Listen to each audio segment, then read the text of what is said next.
Graça e paz em Jesus a todos. Amém?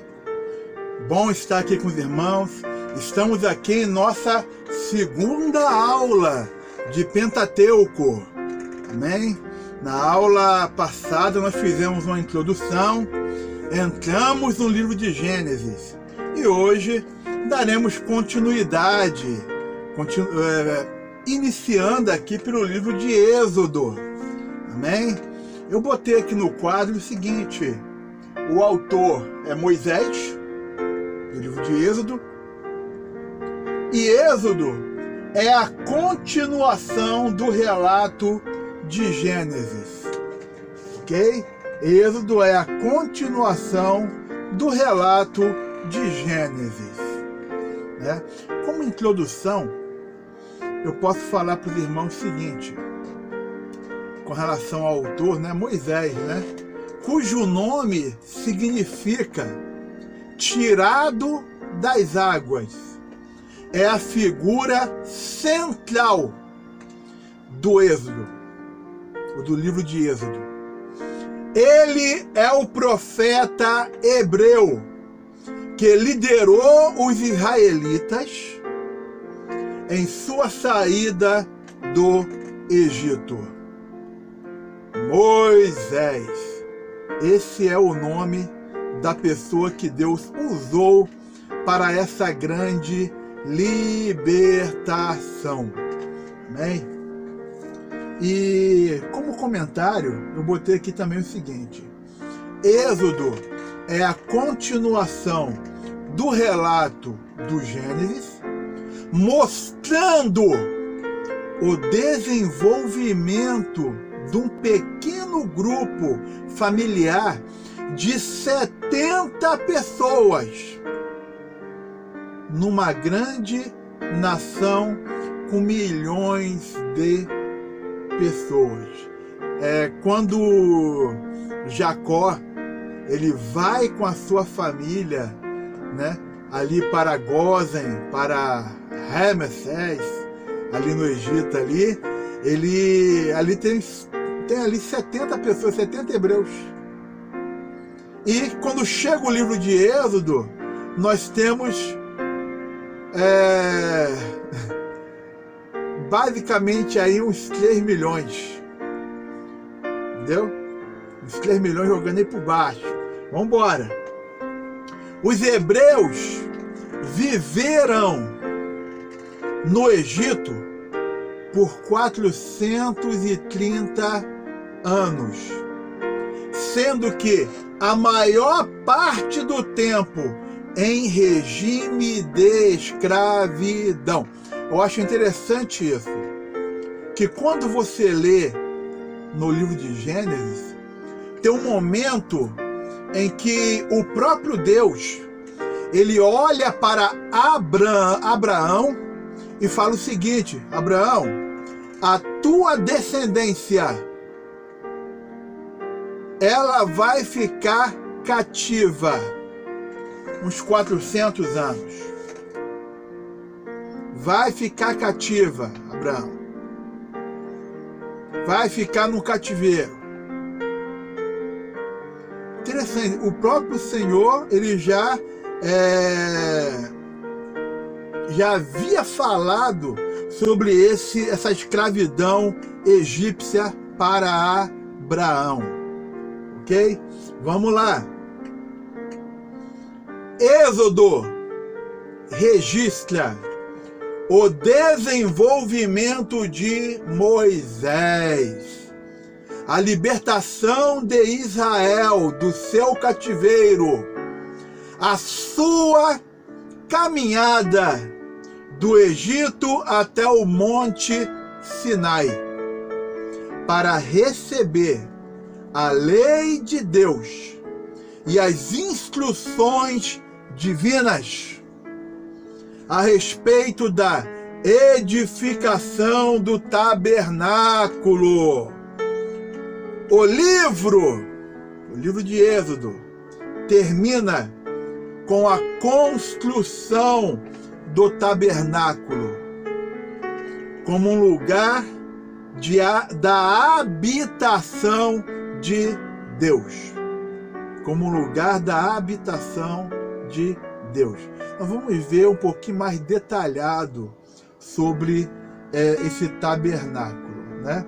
Com relação ao conteúdo de Êxodo, eu até botei aqui no quadro aqui, o livro de Êxodo pode ser dividido em 3 seções principais.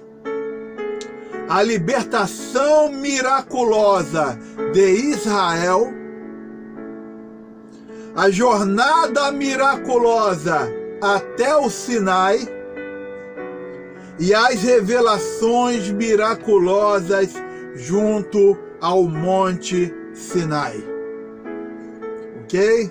Então nós vamos agora entrar nesse conhecimento desse esboço, dessa história em miúdos. Eu botei aqui no quadro esboço de Êxodo. Vamos lá. Nós começamos com o conteúdo do primeiro ponto, que é a libertação miraculosa de Israel. Vai do capítulo 1 até o capítulo 13, versículo 16. Vamos lá, né? A primeira questão que acontece nós temos aí a opressão dos israelitas no Egito. Essa opressão foi algo muito grande. Primeiro, o faraó que surge é um faraó que não conhecia José. Cai uma dinastia egípcia dos Íxos e entra uma dinastia egípcia dos egípcios originais. E o que acontece? Então essa nova dinastia agora não tem nenhuma ligação com a dinastia anterior e não conhecia José, não conhecia a história. Na época de José, em Gênesis, José pôs os egípcios como escravos do faraó. Agora, com essa nova dinastia, todo o povo estrangeiro, de preferência o povo maior, né, multiplicado que tinha ali, que era o povo hebreu, eles são escravos. Então, e como o povo crescia muito, o faraó mandou as parteiras matar quando nascessem os homens. Só que, o que aconteceu? As parteiras não quiseram fazer. Então, o que Faraó fez? Mandou matar as crianças. Faraó manda o seu exército matar as crianças. Aí nós temos o episódio em que, ali de Joquebede, a mãe de Moisés, com Miriam, sua irmã, onde põe Moisés no cestinho, ali perto do palácio, e Moisés, ele vamos falar assim, ele é pego ali, né, pela filha de Faraó, encontrada ali por ela, e por intervenção da sua irmã Miriam, quem vai cuidar de Moisés para a filha de Faraó, isso aí que eu estou falando já faz parte do segundo pontinho aqui, o nascimento é a primeira parte da vida de Moisés. Quem vai cuidar de Moisés é a própria mãe, a Joquebede, e ainda vai receber para isso ainda. Ok? Então, Moisés, ele cresce na ciência dos egípcios e ali, nesse crescimento, nesse desenvolvimento, mas ele tem consciência de que ele faz parte do povo hebreu. A sua mãe que criou ele, Joquebede, realmente o ensinou, e um dia ele vai defender um hebreu que estava sendo ali, né, angustiado, oprimido por um egípcio, e Moisés ele acaba matando o egípcio, irmãos. O que acontece? Moisés ele tem que fugir. E ele foge para o deserto de Midian. Lá ele conhece Jétro. Quando Moisés chegou lá, leia a Bíblia, leia Êxodo, né? As filhas de Jétro, também tinha o nome de Reuel, elas eram pastoras, e elas estavam cuidando ali do rebanho, e vieram os homens lá, né? E começaram lá a querer oprimir as meninas. Moisés já estava lá no deserto mesmo na hora, levantou, defendeu elas, né? E assim ele foi levado para a casa de Jétro e casou-se com a filha de Jétro, ou Reuel. Teve 2 filhos, o Gerson e o Eliezer. Ok? Vamos lá. Aí um belo dia Moisés está lá cuidando do rebanho, 40 anos depois. Quando Moisés fugiu, ele já tinha 40 anos. E agora, 40 anos depois, já com 80 anos, está lá Moisés cuidando do rebanho, quando de repente, naquele episódio que muitos conhecem, da sarça, que era uma figueira brava, ardendo, pegando fogo, e não se consumia. Moisés viu aquele negócio, agora eu vou me virar e vou olhar essa visão, vou olhar esse negócio, rapaz. Como é que pega fogo e não se consome? E quando Moisés virou-se assim, foi se aproximar, diz a Bíblia que o anjo do Senhor estava na sarça, olhou para ele e falou: Moisés, tira a sandália dos teus pés, porque a terra que você está pisando é terra santa. Entendeu? Aí o Senhor falou com Moisés, disse a ele que ele iria libertar o povo de Israel.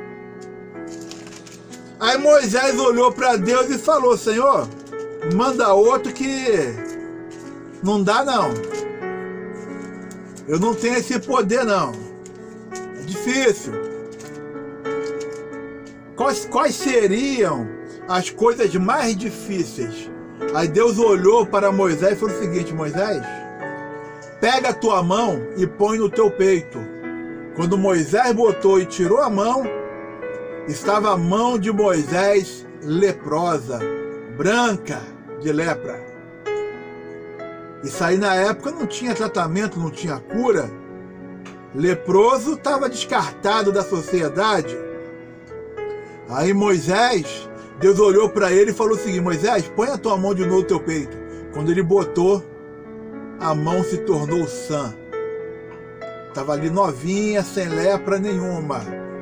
Aí Deus olhou para Moisés e falou assim: Moisés, que é isso na tua mão? Senhor, isso aqui é minha vara aqui, é o bordão. Lança no chão. Moisés lançou. Quando ele lançou, a vara ali que Moisés utilizava tornou-se em uma serpente, aquela serpente brava do deserto, venenosa. Diz a Bíblia que Moisés fugia da serpente. Aí Deus olhou para Moisés e falou: Moisés, pega pela cauda. Quando Moisés botou a mão e pegou pela cauda, se tornou de novo na sua vara, no seu bordão ali. Novamente tornou-se. Não era mais serpente. Esses sinais, Moisés, você vai. Senhor,